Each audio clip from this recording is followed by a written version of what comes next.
서울 한복판 한 대학병원 응급실 안.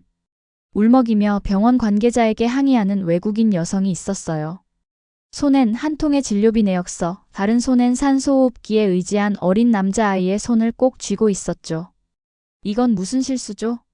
이런 금액 말도 안 돼요. 그녀의 목소리는 격앙돼 있었지만 그 안엔 분명 놀라움과 믿기지 않는 감정이 담겨 있었어요. 주변 간호사들과 의사들은 조용히 그녀를 바라보다 작은 미소를 머금고 고개를 끄덕였죠. 한국 의료진은 알 수 있었어요. 그녀가 지금 어떤 기적을 경험하고 있다는 것을요.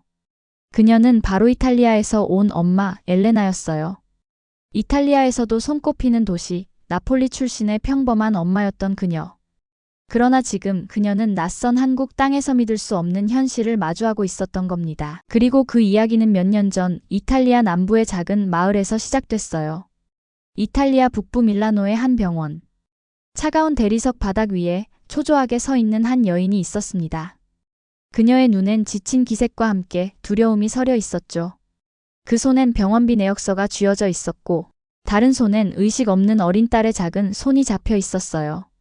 대체 왜 이 아이를 이렇게까지 방치하셨죠?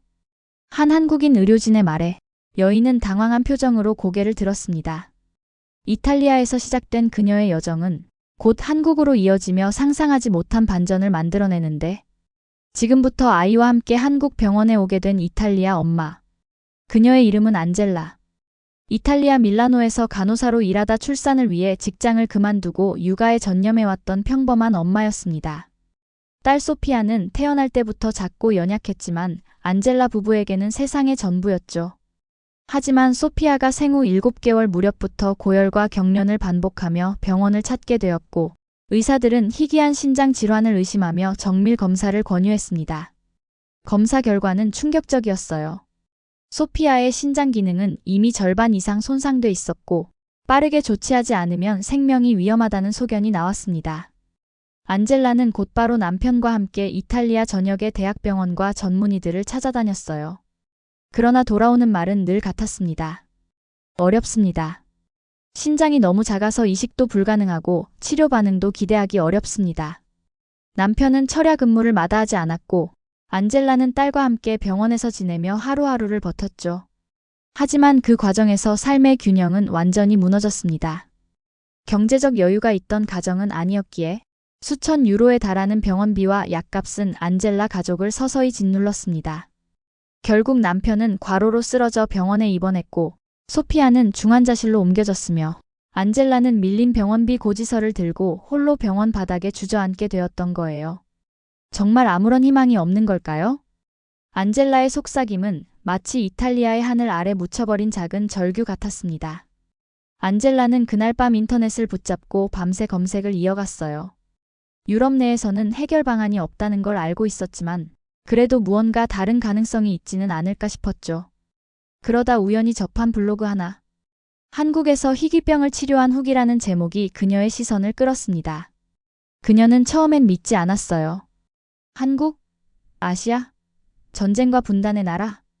그녀의 머릿속에 있는 한국은 K-드라마와 K-팝을 제외하곤 너무 낯설고 멀게만 느껴졌습니다. 하지만 그 블로그에 적힌 글 하나하나가 그녀의 마음을 흔들기 시작했어요. 의료진의 헌신적인 자세, 믿기지 않는 의료비, 그리고 희망을 되찾은 다른 외국인들의 이야기. 그녀는 즉시 메디컬 코리아라는 이름을 검색했고 한국보건복지부 산하 외국인 진료 시스템과 통역 서비스가 있다는 사실에 놀랐습니다. 그 순간 안젤라는 마음을 먹었습니다. 한 번만 더 믿어보자. 소피아를 위해서, 남편을 위해서, 그리고 나 자신을 위해서. 몇 주 후 그녀는 병원으로부터 한 통의 메일을 받습니다. 한국에 있는 한 대학병원에서 온라인 사전 상담을 요청한 메일이었죠. 그들은 소피아의 상태를 보고 흥미로운 치료 가능성을 언급하며 직접 진료를 위해 방문해 줄 것을 권유하고 있었어요. 그 순간 안젤라의 눈에 눈물이 맺혔습니다. 누군가 이 아이에게 다시 희망을 이야기해 줬어. 한국행은 그렇게 작은 희망의 끈에서 시작되었어요. 인천공항에 발을 디딘 순간 안젤라는 자신도 모르게 탄성을 질렀습니다. 병원 이송을 위한 차량이 대기 중이었고 의료 통역사가 함께 탑승해 그녀와 소피아를 직접 병원까지 안내해 주었어요. 여긴 정말 병원 시스템이 이렇게까지 잘 돼 있는 거야? 그녀는 놀라움을 감추지 못했죠. 서울 도심에 위치한 종합병원은 상상을 초월할 만큼 청결했고 접수부터 진료까지 모든 과정이 놀라울 만큼 신속했습니다. 아이를 안고 진료실에 들어서자 의료진은 미소로 인사를 건넸어요. 안젤라 씨, 먼 길 오시느라 고생 많으셨죠? 소피아의 상태 저희가 끝까지 책임지고 살펴보겠습니다. 의사는 그렇게 말하고는 소피아의 상태를 꼼꼼히 살폈습니다. 이미 그녀가 제출한 진료 기록은 모두 공유된 상태였고 의사는 이전과는 전혀 다른 방식의 접근을 시작했어요. 지금까지는 신장이 기능하지 않는다는 결과에 집중하셨겠지만 우리는 기능을 조금이라도 회복시키는 방법을 찾아볼 겁니다. 그리고 이 아이는 치료 반응 가능성이 있어 보입니다. 안젤라의 눈에서 눈물이 뚝뚝 떨어졌어요. 그동안 수많은 병원에서 들었던 어렵습니다 라는 말 대신 가능합니다 라는 단어가 처음으로 들렸기 때문이었죠. 며칠 뒤 소피아는 병원에 입원하게 되었고 본격적인 치료가 시작됐습니다. 그녀는 병원비가 걱정돼 수납창구를 찾았고 직원은 차분히 말했어요. 입원비는 건강보험 혜택 외국인 등록 후 감면 대상입니다. 그리고 치료에 대한 비용은 사전에 충분히 안내해 드릴 예정입니다. 그 말을 듣고 안젤라는 다시 한번 놀랐어요. 이렇게 투명하고 합리적인 시스템이라면 믿을 수 있어. 소피아는 점점 안정을 찾아갔고 그녀의 눈에 비친 한국은 그저 치료의 장소가 아닌 새로운 희망의 땅이 되어가고 있었어요. 소피아의 치료는 예상보다 빠르게 반응을 보이기 시작했어요. 기존 유럽 병원에서 사용하지 않았던 신약과 한국 의료진의 통합적 접근 덕분이었죠. 소피아는 조금씩 웃기 시작했고 식사량이 늘어나며 건강 상태가 눈에 띄게 좋아졌습니다. 그 변화는 안젤라에게도 희망이 되었어요. 엄마, 오늘은 그림 그리고 싶어. 딸의 목소리를 다시 들을 수 있다는 건 그녀에게 세상을 다시 얻은 것과 같았죠. 의료진은 정기회의를 통해 치료 방향을 계속 조율했고 소아 신장 전문의, 내과, 영양사, 심리상담사까지 모든 부서가 협력하여 최선의 케어를 제공하고 있었어요. 그 모습을 보며 안젤라는 속으로 중얼거렸습니다. 이건 단순한 의료가 아니야, 진심이야. 한 달 후 정밀검사 결과 소피아의 신장 기능이 40% 가까이 회복됐다는 놀라운 소견이 나왔습니다. 그 말을 들은 순간 안젤라는 그 자리에 무릎을 꿇고 울고 말았죠. 살 수 있어요. 내 아이가 살 수 있어요. 같은 병실에 있던 다른 한국인 보호자가 그녀를 다가와 안아주며 말했어요. 축하해요. 우리도 처음에 그랬어요. 한국에 오길 정말 잘했죠? 그녀는 그 말에 고개를 끄덕이며 처음으로 마음 깊은 곳에서 안정이라는 감정을 느꼈습니다. 그날 밤 병실 창밖엔 서울의 야경이 반짝이고 있었고 안젤라는 소피아의 작은 손을 꼭 쥐며 다시 한번 속삭였어요. 이제 우리도 다시 시작할 수 있을까? 며칠 뒤 리나는 이탈리아의 작은 공항을 통해 한국에 도착했습니다. 짐을 이끌며 공항을 나서던 그 순간 그녀는 무언가 다른 공기를 느낄 수 있었어요. 여기 정말 조용하고 깨끗하네. 리나는 한국에 대한 정보가 부족했던 만큼 모든 것이 낯설고 두려웠습니다. 하지만 공항의 안내 표지판이 명확하게 정리되어 있었고 직원들도 영어로 친절하게 안내해 주었어요. 그 모습만으로도 그녀는 이 나라라면 뭔가 다를 수 있겠구나 하는 희망을 품기 시작했죠. 숙소에 도착한 리나는 아이를 침대에 눕힌 후 곧장 근처 병원 정보를 찾아보기 시작했습니다. 인터넷 검색을 통해 여러 후기들을 살펴보던 중 외국인에게도 차별 없이 진료해주는 병원이라는 문구에 끌려 서울의 한 종합병원으로 예약을 잡았어요. 다음 날 아침 택시를 타고 병원으로 향하는 길에 창밖으로 펼쳐지는 풍경은 그녀에게 작은 감동을 안겨줬습니다. 현대적인 건물과 전통이 어우러진 거리, 정리된 도로와 빠르게 움직이는 대중교통 시스템. 왜 이제야 이 나라를 선택했을까? 리나는 그렇게 한국과의 첫 만남을 마음속 깊이 새기기 시작했어요. 아이의 상태는 점점 나아지고 있었어요. 매일 아침 조금씩 활기를 되찾아가는 아이의 얼굴을 보는 것이 제 하루의 희망이었죠. 하지만 그 희망도 오래가진 않았어요. 입원한 지 보름쯤 되었을 때 아이가 갑자기 고열에 시달리기 시작했어요. 전날까지도 잘 뛰어놀던 아이가 그날은 꼼짝도 하지 않고 눈만 껌뻑이더라고요. 저는 간호사 호출 버튼을 연신 눌렀고 몇 분도 안 돼 간호사들이 달려왔어요. 고지여 의사도 도착했고 아이의 상태를 긴급하게 체크하기 시작했죠. 호흡이 불안정해요. 산소 마스크 준비해주세요. 체온 40도. 해열제 바로 투여합니다. 의료진들은 차분하지만 빠르게 움직이고 있었어요. 그 모습을 보며 저는 눈물이 왈칵 쏟아졌어요. 혹시라도 이 아이를 또 잃게 되는 건 아닐까? 하지만 한국 의료진은 끝까지 포기하지 않았어요. 밤새 아이 곁을 지키며 상태를 체크했고 그날 밤 드디어 아이의 열이 조금씩 떨어지기 시작했어요. 괜찮아요, 어머니. 아주 잘 버티고 있어요. 이 아이 강한 아이네요. 의사의 따뜻한 말에 저는 그 자리에 주저앉아 오열했어요. 그리고 마음속 깊이 다짐했죠. 한국이란 나라에 와서 정말 잘했어. 이곳에서라면 이 아이를 살릴 수 있어. 그날 이후 저는 이 병원이 단지 치료를 위한 공간이 아니라 우리 모자가 새로 태어나는 희망의 공간이라는 걸 느끼고 있었어요. 이탈리아에 돌아온 그녀는 아이의 상태를 다시 진단받기 위해 몇몇 병원을 방문했어요. 하지만 그 어디에서도 정확한 치료 방향을 제시해주지 못했죠. 진단은 늘 같았어요. 치료는 어렵습니다. 시간과 돈을 준비하세요. 병원 관계자들도 처음엔 친절했지만 그녀가 싱글맘이고 형편이 어렵다는 사실을 알게 되자 미묘하게 태도가 달라졌어요. 그녀는 절망했어요. 남편을 떠나보낸 후 수없이 참아온 눈물이 쏟아졌죠. 왜 우리 아이에게 이런 일이 생긴 걸까? 왜 아무도 진심으로 도와주지 않는 걸까? 그런 그녀에게 어느 날 작은 희망의 조각이 찾아왔습니다. SNS에서 알게 된 한 지인이 한국에서 비슷한 질병을 가진 조카를 치료받았다는 이야기를 들려줬죠. 처음엔 믿지 않았어요. 한국? 거긴 아직 전쟁 중인 나라 아니야? 하고 비웃기도 했죠. 하지만 사진 속 조카는 정말 건강해 보였고 가족의 표정은 밝았어요. 그녀는 고민 끝에 다시 검색을 시작했어요. 한국의 병원, 의료진, 치료 사례들. 그렇게 스스로 한국행을 결심하게 된 거예요. 비행기를 타고 한국에 도착한 날, 그녀는 이방인이라는 두려움에 몸을 움츠렸지만 공항에서부터 마주한 친절한 안내, 청결한 환경, 미소 띈 사람들을 보며 조금씩 마음이 녹았어요. 그녀는 서울의 한 대학병원으로 향했습니다.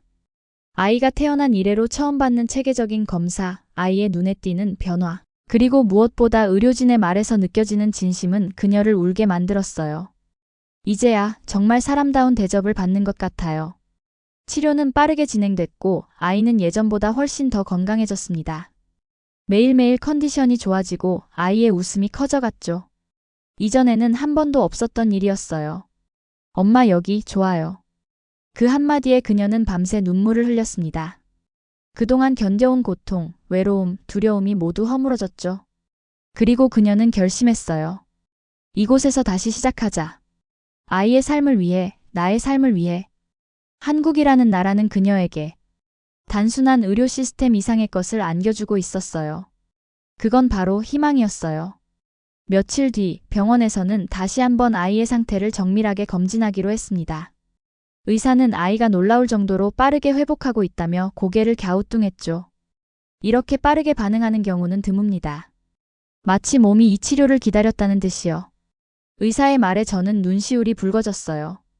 그동안 수많은 병원에서 듣기만 했던 말은 회복은 어려울 겁니다 하였거든요. 한국의 병원은 단순히 치료를 넘어 사람의 마음까지 돌보고 있다는 느낌이 들었어요. 간호사는 아이의 손을 꼭 잡아주며 말했죠. 이제 괜찮아질 거예요. 여기선 걱정 안 해도 돼요. 아이는 점점 생기를 되찾아갔습니다. 병실에서 창밖을 바라보며 엄마, 나 나으면 놀이공원 가보고 싶어. 처음으로 아이가 소망을 말했어요. 그 말을 듣는 순간 저는 목이 메어 아무 말도 할 수 없었습니다. 살아있다는 것, 그리고 내일을 이야기할 수 있다는 것이 이렇게 큰 기쁨이라는 걸 처음 알았거든요. 그날 밤 병원 앞 작은 공원에 앉아 조용히 하늘을 올려다보았습니다. 서울의 밤하늘은 별이 많진 않았지만 도시의 불빛은 따뜻했어요. 그리고 저는 마음속으로 다짐했죠. 이제 어디에도 떠나지 않겠다. 이곳에서 아이와 함께 살아가겠다. 다음 날 아침 카밀라는 병원에서 받은 처방전을 들고 약국으로 향했습니다. 이탈리아에서는 약국마다 대기줄이 길어 아이를 데리고 가는 것이 항상 고역이었지만 한국의 약국은 달랐습니다. 번호표를 뽑고 잠시 대기하자 약사분이 다정하게 그녀를 불러주었습니다. 어머, 아이가 아직 아프구나. 약 먹을 때 거부감 없게 주스 맛이 나는 걸로 조제해 드릴게요. 처음 보는 약사였지만 아이의 상태를 걱정해주는 말투에 카밀라는 괜스레 눈시울이 붉어졌습니다. 약을 조제받고 돌아가는 길, 그녀는 번화가의 어느 벤치에 잠시 앉아 숨을 돌렸습니다.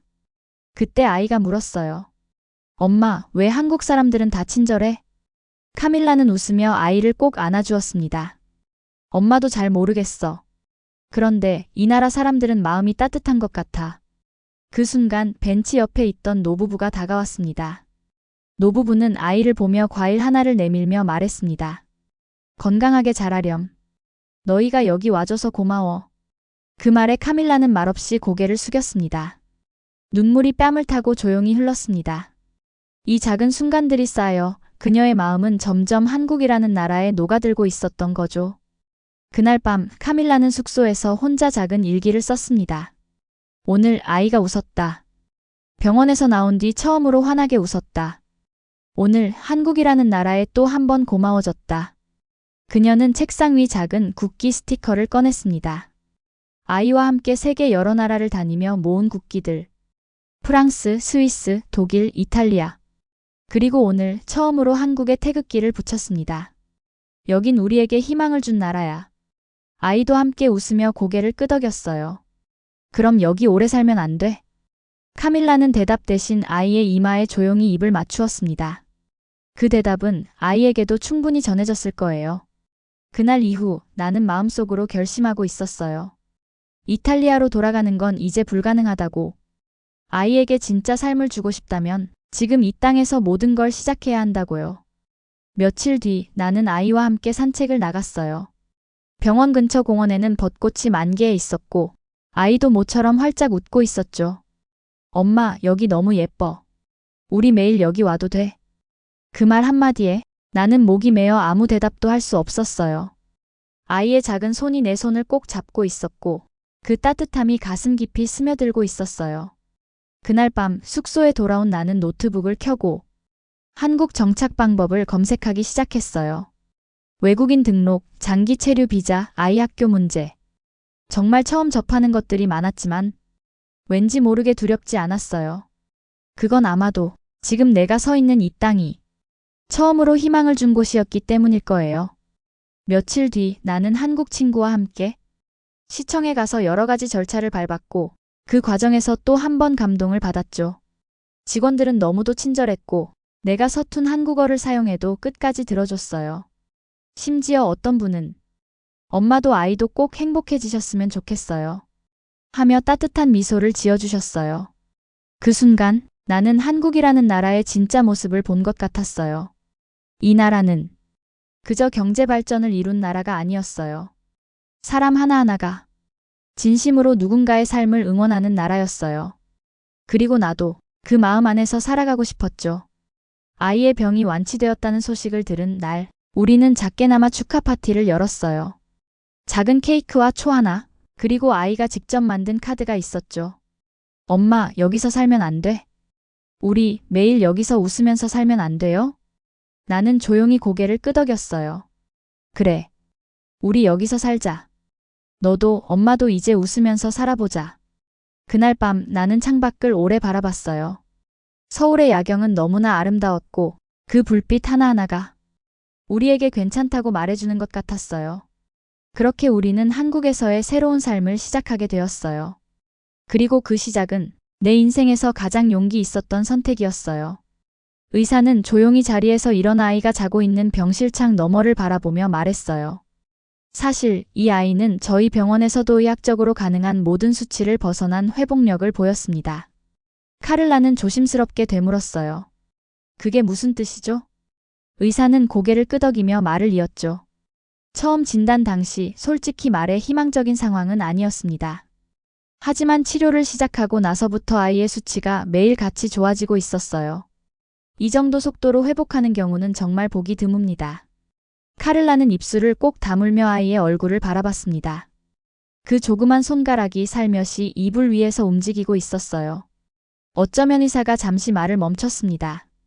이 아이는 살고자 하는 의지가 누구보다 강했는지도 모르겠습니다. 카를라의 눈에서는 참아왔던 눈물이 흘러내렸어요. 아이는 정말 끝까지 버티고 있었던 거예요. 아무 말도 하지 않았지만 매일 고통을 견디며 엄마의 손을 잡고 있었던 그 작은 손이 살아남고 싶다는 의지를 말해주고 있었던 거죠. 며칠 후 아이는 퇴원할 수 있을 만큼 회복되었어요. 기적 같은 일이었죠. 그날 병실을 나서기 전 간호사 한 명이 조용히 다가왔어요. 혹시 괜찮으시다면 한 가지만 여쭤봐도 될까요? 카를라는 고개를 끄덕였고 간호사는 수줍게 웃으며 말했어요. 그 아이 정말 특별해요. 그런데 혹시 이름이 뭐죠? 카를라는 눈물을 머금은 채 대답했어요.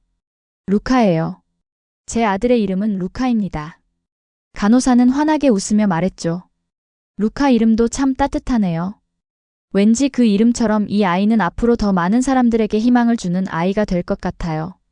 카를라는 그 말에 조용히 고개를 끄덕였어요. 루카는 말없이 웃고 있었고 그 눈빛엔 분명히 살아남은 아이의 강한 의지가 담겨 있었어요. 며칠 뒤 카를라와 루카는 서울 근교의 작은 공원으로 산책을 나갔어요. 한국에 도착한 후 처음 느껴보는 평화로운 바람 그리고 햇살. 엄마, 이게 진짜 하늘이야? 루카가 물었어요. 그 말에 카를라는 가슴이 울컥했죠. 그래, 루카야. 이게 우리가 그렇게 기다렸던 하늘이야. 그 순간 카를라는 마음속으로 다짐했어요. 이 나라에서 다시 시작하자. 이 아이가 웃을 수 있는 날이 더 많아지도록. 그날 이후 카를라는 한국에 정착하기로 마음을 굳혔습니다. 혼자가 아니라 루카와 함께 살아갈 수 있는 새로운 길이었죠. 지역 행정복지센터를 찾은 그녀는 낯선 외국인임에도 불구하고 직원들의 친절한 안내에 깜짝 놀랐어요. 복잡한 서류 절차조차 한 명 한 명 도와주는 모습은 그녀가 지금껏 유럽에서 경험했던 어느 나라보다도 따뜻한 행정이었죠. 이제 정말 시작이구나. 루카를 바라보는 그녀의 눈빛은 더 이상 불안과 두려움이 아닌 희망과 결심이 담겨 있었어요. 카를라는 병원비를 계산하러 다시 병원을 찾았고 그곳에서 만났던 직원은 미소 지으며 인사했어요. 아이 상태 많이 좋아졌죠? 네, 너무 감사해요. 덕분에 다시 살 수 있게 됐어요. 그녀는 직원에게 병원비가 너무 저렴했던 이유를 물었고 직원은 이렇게 대답했어요. 우리 병원은 환자에게 치료비로 장사하지 않아요. 정말 필요한 사람이 정말 필요한 치료를 받게 하는 것. 그게 우리가 지켜야 할 사명이니까요. 그 말을 듣고 카를라는 참았던 눈물을 흘리고 말았어요. 그 눈물은 슬픔이 아니라 감동이었고 안도였고 한국이라는 나라에서 받은 따뜻한 배려에 대한 진심 어린 감사였어요. 몇 달 후 카를라는 루카와 함께 서울의 한 초등학교 앞에 서 있었어요. 새로 산 가방을 맨 루카가 긴장된 얼굴로 그녀를 바라봤죠. 엄마 나 잘할 수 있을까? 카를라는 무릎을 꿇고 루카의 두 손을 꼭 잡아주며 말했어요. 넌 지금까지도 너무 잘했어. 앞으로는 더 잘할 수 있을 거야.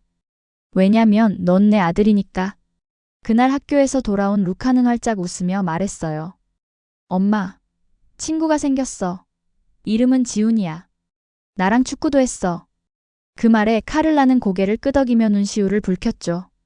그동안 병원 침대에서만 세상을 바라보던 아이가 이젠 운동장에서 친구들과 뛰어놀 수 있게 된 것. 그건 그녀가 평생 바랐던 기적이었어요. 며칠 뒤 카를라는 SNS에 조용히 한 문장을 올렸어요. 이탈리아에서 희망을 잃었지만 한국에서 삶을 되찾았습니다. 그 글은 순식간에 퍼졌고 많은 외국인들이 댓글을 달았어요. 진짜야? 한국이 그렇게 대단한 나라였어? 한국에 대해 다시 봐야겠네. 우리 아이도 희망을 찾을 수 있을까? 그녀의 이야기는 누군가에겐 희망이 되었고 용기가 되었고 새로운 선택을 위한 시작점이 되었죠. 그리고 카를라는 자신의 이야기를 정리해 한 문장으로 남겼어요. 한국은 나와 내 아들에게 두 번째 생일을 준 나라예요. 사연은 여기까지입니다. 지금도 세계 곳곳에는 한국이라는 나라를 처음 접하며 깊은 인상을 받는 사람들이 많습니다. 그 가운데 조용히 묵묵히 자리를 지켜나가고 있는 우리 대한민국. 그 진심은 언젠가 세계를 감동시키는 따뜻한 바람이 되어 퍼져나가고 있는 것 같습니다. 오늘 사연을 전해주신 카를라 씨께 다시 한번 감사드리고요. 아이를 위해 끝까지 포기하지 않았던 그녀의 용기 그리고 한국에서 피어난 기적 같은 이야기 정말 마음 깊이 울림을 주는 이야기였습니다. 그럼 오늘 사연 어떻게 들으셨나요? 감동적이었다면 구독과 좋아요, 알림 설정까지 부탁드리고요. 끝까지 함께 해주신 여러분 진심으로 감사드립니다. 우리 구독자 여러분 늘 건강하시고 언제나 사랑합니다.